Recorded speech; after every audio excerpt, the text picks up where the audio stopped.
thing to remember. The scene starts to tumble to the sound of the drums. Oh boy, there ain't no need to fight a diamond ring. It ain't no big thing, just show her a little.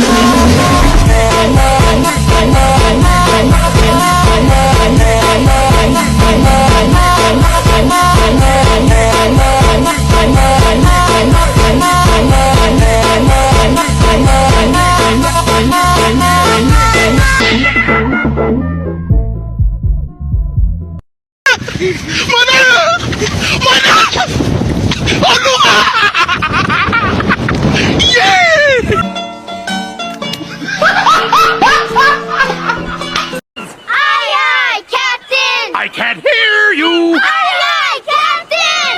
Oh!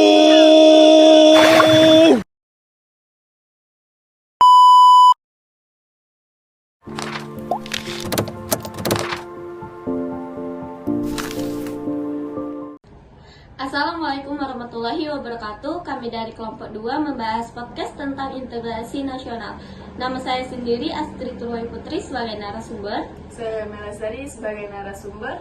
Saya Lydia sebagai moderator. Saya Luri Ameliani sebagai moderator. Baik, selamat menyaksikan.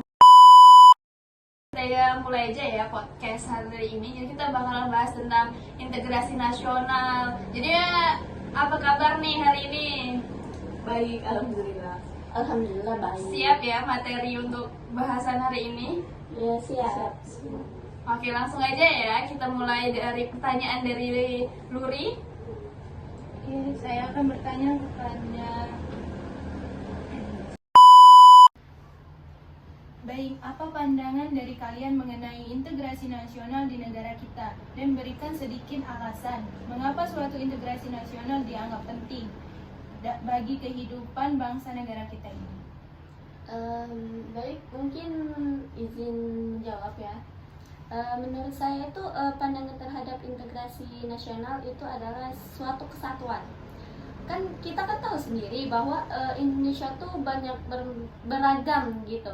Kan banyak suku, ras, budaya, agama itu kan berbeda-beda semua. Nah, jadi kan ada sebuah perbedaan nantinya yang akan muncul. Nah, pandangan saya sendiri itu sangat penting. Integrasi ini tuh sangat penting. Kenapa? Karena kita itu kan butuh untuk bersatu walaupun beragam.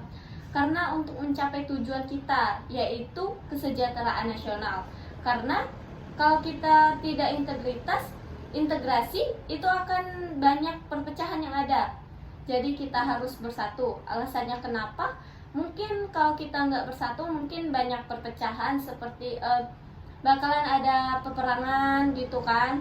Nah, perbedaan pendapat juga termasuk perpecahan gitu kan. Nah, perbedaan pendapat itu kan bisa saja kita selesaikan dengan pikiran yang jernih tanpa melibatkan ego masing-masing.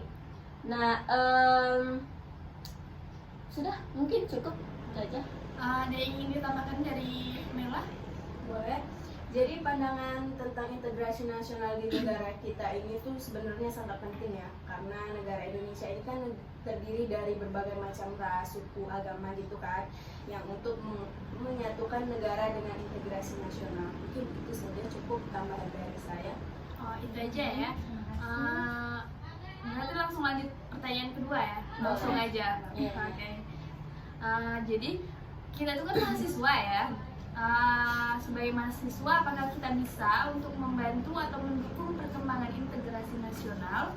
Terus jika bisa, apa yang harus kita lakukan sebagai mahasiswa, dan jika memang tidak bisa untuk mendukung pengembangan integrasi nasional itu, apa yang harus kita lakukan agar setidaknya kita sebagai mahasiswa ini tidak menghambat perkembangan integrasi nasional? Mungkin itu pertanyaan dari saya. Terima kasih. Mungkin boleh izin saya menjawab ya pertanyaan dari ini. Bisa, tentu saja dengan kita harus berkontribusi untuk itu. Contohnya kan salah satunya ancaman non-militer integrasi nasional. Itu salah satunya ada ekonomi ya. Nah, kita sebagai mahasiswa bisa kan Maksudnya kayak misal bisa memulai belajar bisnis kecil-kecilan, yaitu ntar buat misalnya lulus kuliah kita kan Jangan tahu.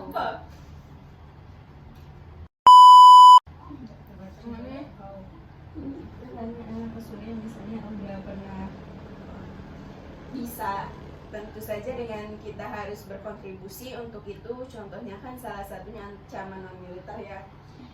Integrasi nasional itu salah satunya ada ekonomi. Nah, kita sebagai mahasiswa bisa kan, maksudnya kayak bisa memulai belajar bisnis kecil-kecilan ntar buat misalnya lulus kuliah, karena pas kuliah misalnya udah pernah berpengalaman kayak apa namanya, pengalaman membuat apa misalnya berjualan gitu. Pas lulus kuliah kita bisa membuka lapangan pekerjaan kayak gitu. Terus kita dengan belajar dengan giat gitu kan, biar nanti pas udah gede kita bisa jadi orang sukses. Habis itu memberantas korupsi. Nah, pas udah gedenya seenggaknya kita sebagai mahasiswa bisa belajar dengan benar, atau benar dulu nggak sih pas udah bisa cari kerja kita baru gitu kerja nyata. Mungkin itu. Oke, ada tambahan nggak dari Boleh. Tadi kan pertanyaannya kan apakah mahasiswa khususnya kita sebagai mahasiswa sekarang mendukung pengembangan tentunya bisa.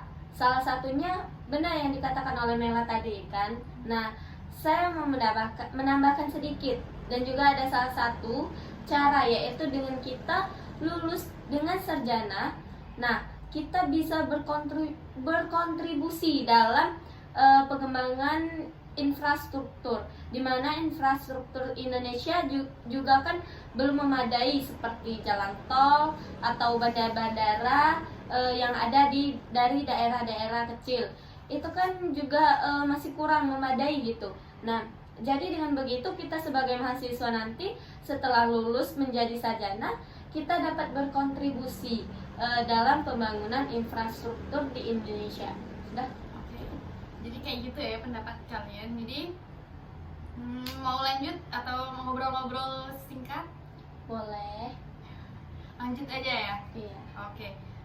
Untuk pertanyaan ketiga dibaca oleh Gloria. Ini kada nyambung. Aku udah nyambung lah bacaku tadi.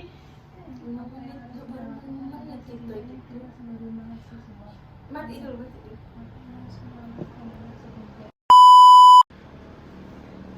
Nah, kan banyak nih, kadang mahasiswa tuh mengikuti gaya kebarat-baratan atau apa itulah, banyak kan. Sekarang kira-kira apa yang bisa dilakukan seenggaknya tidak menghambat, walaupun kita nggak bisa membantu mendukung pengembangan itu.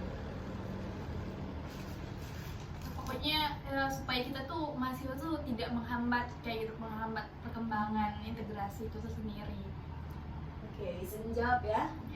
Mungkin salah satu caranya menghargai, kayak lebih mencintai produk lokal. Berarti jadi sebelum kita membahas bertanggung jawab bangsa kita, ya kita bertanggung jawab atas ke lokal ya gitu. Pasti Indonesia terkenal dengan banyak budaya, sama kayak sukunya gitu ya. Kayak apa sih yang dibanggakan Indonesia di mata luar itu, kalau bukan budaya dari setiap suku-sukunya, yaitu menurut saya sih lebih ke kita menghargai aja sih sesama suku gitu, menghargai terus mencintai produk-produk lokal sebagai budaya lokal gitu aja sih sebelum mengangkat bangsa kita gitu di muka sebelum. Oke. Ada yang mau ditambahin? Boleh. Kan apa namanya, kita itu bisa saja mencintai produk lokal. Maksudnya kayak kita beli beli barang yang buatan Indo gitu, Indonesia kan. Nah, kayak apa namanya, yang buatnya itu perusahaan-perusahaan yang dari Indonesia sendiri gitu. Terus kan banyak juga masih perusahaan-perusahaan yang masih kecil di Indonesia tapi produknya bagus gitu. Nah, kalau ada yang mungkin cukup ya. Oke. Jadi pada intinya tuh mencintai produk lokal ya. Jadi langsung pertanyaan selanjutnya ini dari saya, oke? Iya. Jadi kan di faktor penghambat integrasi nasional itu ada kurangnya rasa tanggung jawab bangsa kan terhadap, pokoknya tuh tanggung jawab itu kurang terhadap bangsa. Itu tuh bagaimana cara kita tuh mengatasi itu kayak gitu? Baik, mungkin izin ya. Ya. Mungkin caranya itu kita bisa kayak menegakkan keadilan atau kayak mengembangkan sikap rasa nasionalisme gitu. Nah, terus kayak saling menghargai atau toleransi dengan sesama gitu. Halo, jadi kembali lagi di podcast dengan orang-orang yang sama akan tetapi narasumber yang berbeda. Ini adalah podcast sesi kedua. Ngobrol-ngobrol santai ya. Kita ngobrol-ngobrol santai dulu gak sih? Santai aja. Kan tadi sesi pertama udah tegang nih. Iya, nggak ada tuh santainya kita. asli. Nggak ada santainya, itu tegang banget kayak langsung di sidang nggak sih? Langsung pertanyaan langsung. Iya, kayak sidang apa gitu. Oke, gimana nih? Gimana nih? Udah bahas tentang integrasi, kan udah paham gitu ya, integrasi tentang menyatukan berbagai suku, agama, ras di Indonesia gitu. Gimana sih di Indonesia kan banyak Enggak. banget ini agama, suku, Iya, nah, ras, budaya. Kita Mau kan nanya nih, mau nanya pengalaman kalian aja deh. Kayak di sekitar kita iya, gitu, misal gimana? mungkin ada yang pernah berteman sama orang yang Yang berbeda agama. gitu. Nah, gimana sih Gimana sih rasanya kalian? gitu? Atau kayak menghadapinya tuh kayak gimana gitu? Apalagi kalau misal kita mau sholat, lagi jalan mau sholat, apakah tanggapan dia itu gimana gitu? Mungkin ada? Mungkin dari saya kayaknya bukan teman sih, lebih ke tetangga saya. Tapi juga karena toleransinya lumayan agak tinggi ya di sekitar rumah saya, jadi kita tuh jarang bahas tentang agama, ngerti nggak sih? Jadi ya agama mereka ya agama mereka, agama kami ya agama kami. saling menghargai Iya, gitu ya, jadi toleransinya tinggi.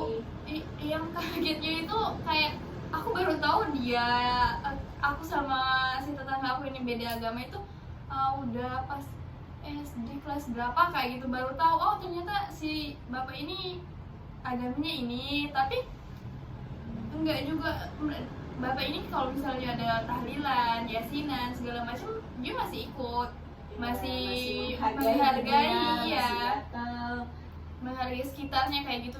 Dan juga kami yang berbeda agama ini masih menghargai apapun yang dia lakuin, kayak dia setiap minggu ke gereja segala macam itu biasa kami Bangga banget nggak sih kita itu punya banyak suku agama gitu yang saling menghargai satu sama lain. bangga banget sih. Tapi walaupun kayak gitu masih banyak juga sih di negara kita ini ada orang-orang yang pemikirannya tuh masih ini kayak apaan sih agamanya beda kayak gitu, masih banyak kan yang orang-orang kayak gitu. Tapi untung sih ya saya sendiri ada di tempat yang nggak kayak gitu, di lingkungan yang menerima yang kayak toleransinya tinggi. Iya, kadang kayak ada yang dikucilin gitu gara-gara agamanya beda atau Warna kulit gara-gara yang ada sering, gara-gara warna kulit. Nah, itu kan kayak jadinya dibully gitu gara-gara warna kulitnya yang berbeda. Padahal kan itu kan sebuah ciri khas mereka sendiri gitu.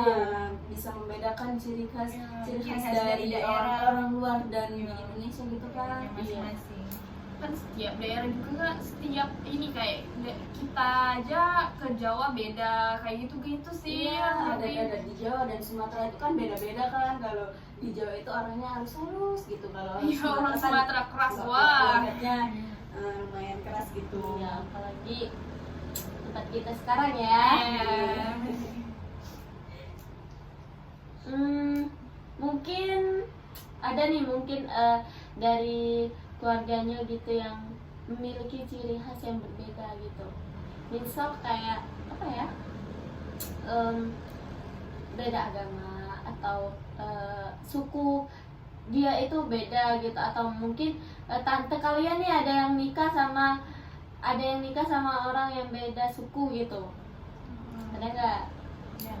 Enggak sih, mungkin masih sama-sama satu suku gitu. Iya, masih sama-sama mungkin sukunya sama tapi mungkin adatnya ya yang berbeda. Iya, adatnya tuh kayak daerah-daerah ya, aja ya. mungkin daerah saya sendiri tuh kayak bawa makanan segala macam itu yang seserahan yang banyak apa sih namanya, dodol ya, itu Iya. dari daerah aku wajib, tapi ada juga di daerah ini ayu aku nggak wajib, jadi nggak harus ada itu, tapi karena kami nggak tahu jadi kami terbawa itu, karena memang di daerah kami dodol sama ini apa Harus sih, wajib banget gitu ya. iya ini dodol Kalau nggak sama ada dodol nggak Nggak afdol, Iya. nggak resmi rasanya ya. makanan segala Nah, macam itu juga kan terlihat perbedaannya. Kami sama-sama dari Sekayu, cuma beda kecamatannya. Iya. Nah, itu juga beda. Di tempat kami tidak wajib harus ada Harus dodol gitu ya. sebenarnya nggak harus sih, tapi iya Tapi sih udah adanya dari lama gitu. udah lama, jadi setiap Jadi udah ramalan turun-temurun. bawa itu. Setiap itu kayak wajib aja gitu Iya, kalau dodol sama udah ini turun-temurun. kalau bahasa Sekayu tuh bajek, ngerti? Ah, iya, bajek. itu Ini bajek? bajek tuh dodol, dia tuh tapi dikasih ketan. Oh itu wajib itu di Oh, iya. Nah, ini aja udah beda kan guys bahasanya. bahasanya Itu bajek Dari sama bahasa aja bajek. udah beda ya.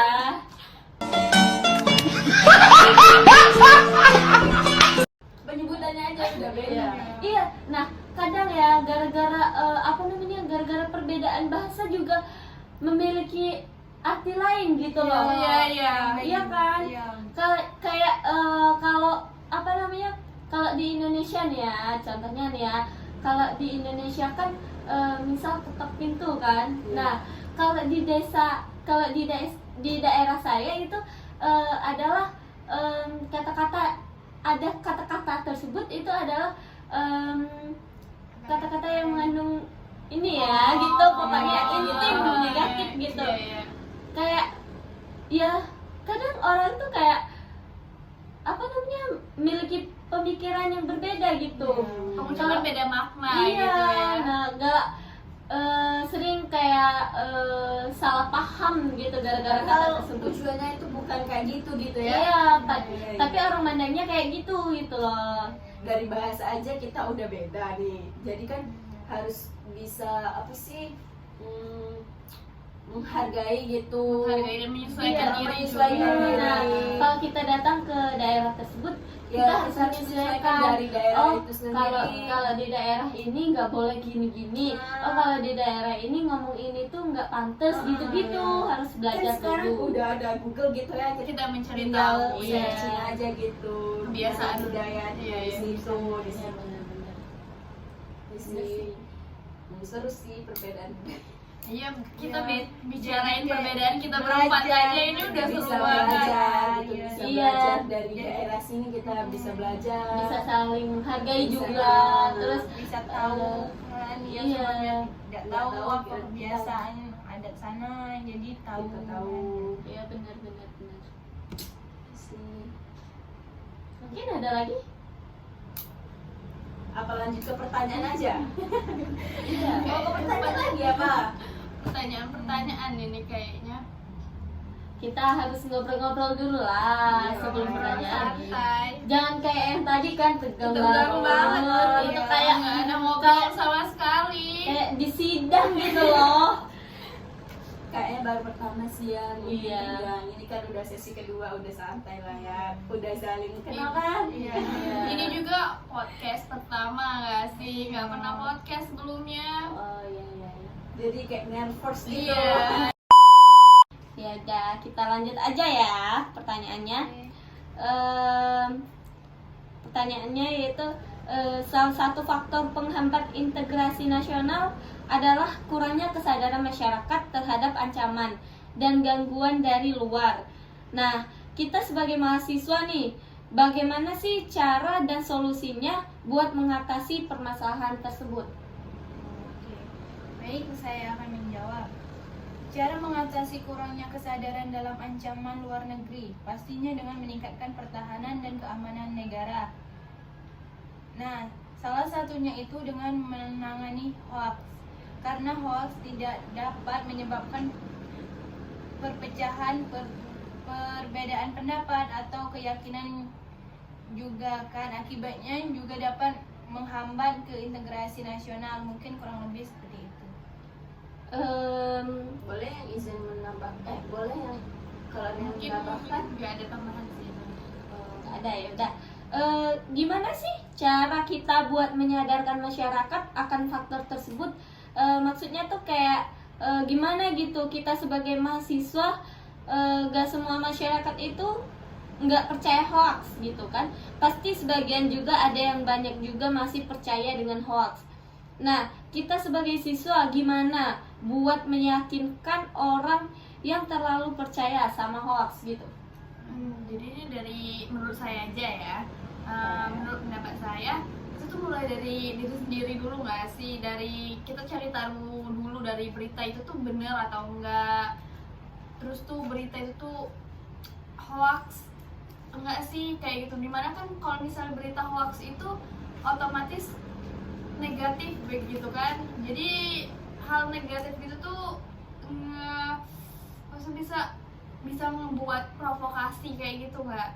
Sudah itu hoax yang negatif tuh bisa yang provokasi, pokoknya tuh ngebuat emosi negatif yang buat satu kubu tuh yang kayak gitu, jadi kubunya tuh emosi. Nah kayak gitu sih lebihnya. Kita pada intinya tuh kita lebih diri kita sendiri sih yang menyaring berita-berita tersebut.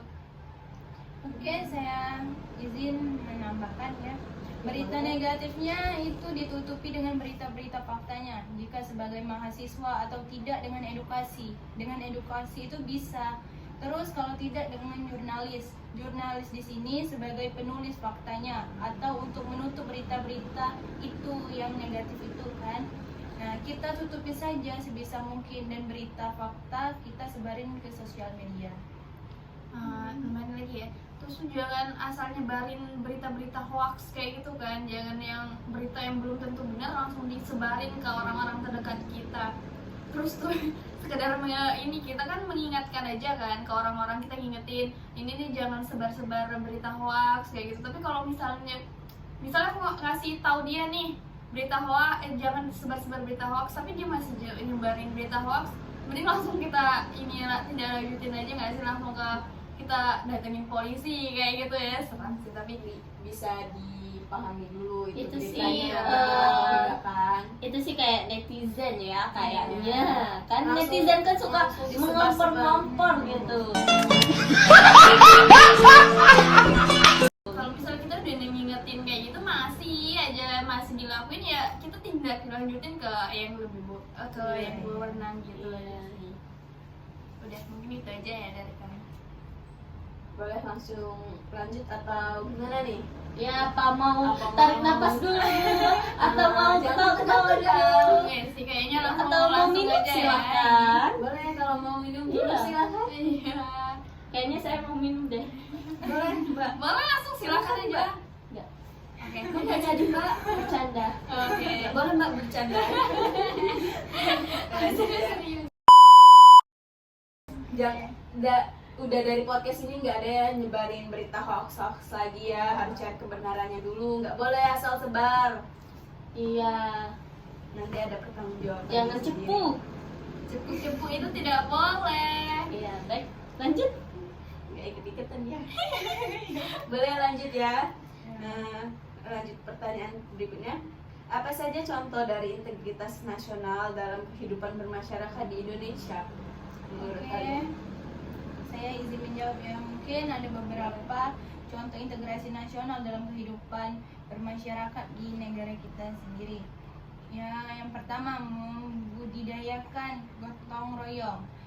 Manusia sebagai makhluk sosial kan nggak bisa hidup sendiri dan perlu bantuan orang lain. Nah, budidaya gotong royong adalah kesadaran yang baik untuk dibudidayakan dalam sebuah masyarakat yang majemuk. Gotong royong juga adalah budaya luhur yang diturunkan oleh leluhur orang Indonesia yang seharusnya tetap dipertahankan di zaman modern ini dan serba individual seperti saat ini. Ada juga upacara bendera, upacara bendera yang biasanya dilaksanakan di sekolah pagi setiap hari Senin ternyata merupakan upaya mewujudkan integrasi nasional. Dan ada juga cinta tanah air. Perasaan cinta tanah air bisa ditunjukkan dengan berbagai cara dan sesuai kemampuan masing-masing individu. Salah satu contoh sikap tanah air adalah mendukung timnas nasional ketika sedang mengikuti perlombaan atau turnamen, membeli produk dalam negeri, hingga bangga pada karya dan prestasi orang Indonesia. Dan juga seperti penggunaan seragam di sekolah itu meski terkesan sederhana dan umum ditemui setiap hari. Kesamaan seragam sekolah adalah bentuk mewujudkan integrasi nasional. Dengan seragam yang sama enggak akan lagi pembeda antara individu dan individu lainnya. Semuanya sama dalam balutan seragam yang sama, seragam yang bisa menyimbolkan persamaan dan kesetaraan. Mungkin itu saja. Mungkin ada yang ingin ditambahkan? Nggak ada tambahan ini. Oke, Dari ini mau lanjut ke pertanyaan berikutnya atau gimana nih? Atau mau sharing-sharing dulu nih? Ya, tentang apa sih itu kan tadi udah dibahas juga, itu integrasi itu kan untuk menyatukan di berbagai suku gitu kan. Nih contohnya kita nih kan berbeda-beda daerah gitu. Iya. Ada yang dari mana? Oh iya, kita belum ini loh, belum perkenalan loh. iya. Dari mana Dari gitu? Oh, kita Boleh, juga Boleh kan mbaknya beda-beda. dari mana mbak? Dari Kecamatan Babatoman, Mubah, Kayu. Sekali ya mbak. Iya. Mana mbaknya? Sama saya juga sama sih dari dia, tapi beda kecamatan kayak gitu dari Sekayu. Mbak dari kecamatan mana? Dari Plaka Tinggi. Oh, kalau mbak? Kalau aku dari Empatawang, kecamatan Empatawang itu. Kabupaten Empatawang. Gak ada yang nanyain saya ya. Boleh mbak ini di mana mbak? Saya dari Pali. Pak itu di mana mbak? Pali itu itu tuh kan waktu itu kan cerita nih ya sedikit ya. Dulu tuh nyatu dengan Muara Enim. Setelah itu dipisah, dipecah jadinya Muara Enim dan Penukal Abak Lumateng Enim gitu. Sekarang Pak itu udah jadi kabupaten sendiri mbak. Iya. Nah, dari perbedaan kita aja kan kita bisa dong bersatu. bersatu. Walaupun kadang ada perbedaan pendapat kan bisa dari diselesaikan bisa gitu ya. diselesaikan dengan Perbedaan bahasa, secara pendapat, baik-baik. iya. Gak harus dengan emosi. Iya, dari bahasa saja kita bisa Udah memaklumi beda, ya. Beda, nggak ngerti. Oke, kita lanjut aja ya. Jadi pertanyaan berikutnya ya. Jadi apa bukti nyata dari penerapan integrasi nasional di Indonesia? Bukti nyatanya bukti nyatanya tuh kayak mana gitu? Langsung saya jawab aja ya. Iya. Sebenarnya tuh ada banyak ya bukti nyata untuk penerapan integrasi nasional sendiri di Indonesia. Tapi saya di sini jawab salah satu aja ya. Contohnya tuh Bhinneka Tunggal Ika, di mana Bhinneka Tunggal Ika itu semboyan negara kita kan, dimana artinya tuh walaupun berbeda-beda tetapi tetap satu. Jadi kita tuh walaupun beda-beda di sini tuh kita satu tujuan untuk negara Indonesia ini, untuk kemerdekaannya, untuk ketentramannya. Mungkin udah itu aja. Ada yang ingin ditambahin? Boleh dari mbaknya atau? Enggak, sudah cukup. Oke, masuk pertanyaan berikutnya ya. Ya. Apakah integrasi nasional memiliki hambatan menurut kalian? Oke, saya akan menjawab. Ada beberapa hambatannya yang menjadi faktor pendukungnya juga ada, tapi di sini saya akan bahas faktor penghambat integrasi nasional ya. Itu yang pertama, kurangnya penghargaan terhadap kemajemukan yang bersifat heterogen, adanya kurang toleransi antar golongan, adanya juga kurangnya kesadaran dari masyarakat Indonesia terhadap ancaman dan gangguan dari luar, dan adanya juga ketidakpuasan terhadap ketimbangan dan tidak meratanya pembangunan yang ada di Indonesia itu sendiri. Mungkin dari mbaknya ada yang mau ditambahin? Maaf, nggak ada. Cukup. Nah, kita lanjut ke pertanyaan lagi ya. Siap? Nah, Nggak tertekan kan? Alhamdulillah gak tertekan. sekarang mengapa perlu menerapkan integrasi nasional? Oke, izin menjawab. Integrasi nasional sangat diperlukan oleh negara Indonesia karena dari integrasi nasional dapat mempersatukan perbedaan-perbedaan yang ada di Indonesia sehingga tidak adanya konflik perpecahan yang terjadi dikarenakan perbedaan semata. Maksudnya kayak perbedaan itu contohnya apa?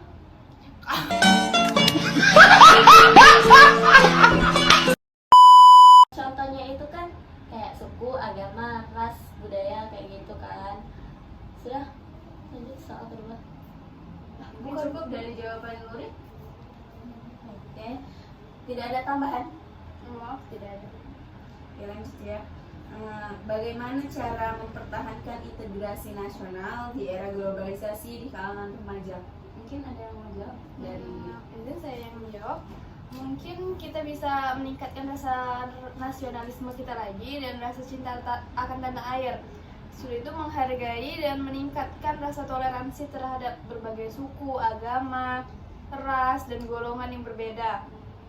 Sudah itu kita bisa ikut secara aktif dalam kegiatan masyarakat, melaksanakan kewajiban di lingkungan maupun dengan sebaik mungkin. Mungkin ada tambahan? Mungkin itu aja dari saya. Ya, lanjut ya. Apakah yang harus dilakukan agar bisa menjaga integrasi nasional? Oke, saya izin menjawab ya. Cara menjaga integrasi nasional itu bersifat penuh empati, tenggang rasa, dan toleran terhadap antar sesama manusia, menjalankan kewajiban dan amanah di lingkungan maupun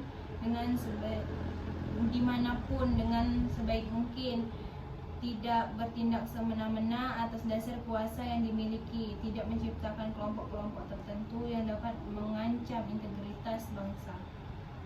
Mungkin itu saja. Ada tambahan? Maaf tidak. Itu sudah cukup. Oke, kita lanjut ke pertanyaan berikutnya ya, untuk mempersingkat waktu saja ya. Oke. Pertanyaan berikutnya, berikan alasan mengapa suatu integritas nasional dianggap penting bagi kehidupan bangsa Indonesia. Oke, saya akan menjawab pertanyaannya. Pentingnya membangun integrasi nasional, munculnya rasa keberagaman ini dilatar belakangi oleh adanya kesamaan nasib, kebutuhan, kondisi, cita-cita dari beberapa manusia. Perasaan yang sama menjadikan mereka tidak mudah untuk diadu domba dan terpecah belah. Tetapi munculnya semangat persatuan dan kesatuan serta semangat untuk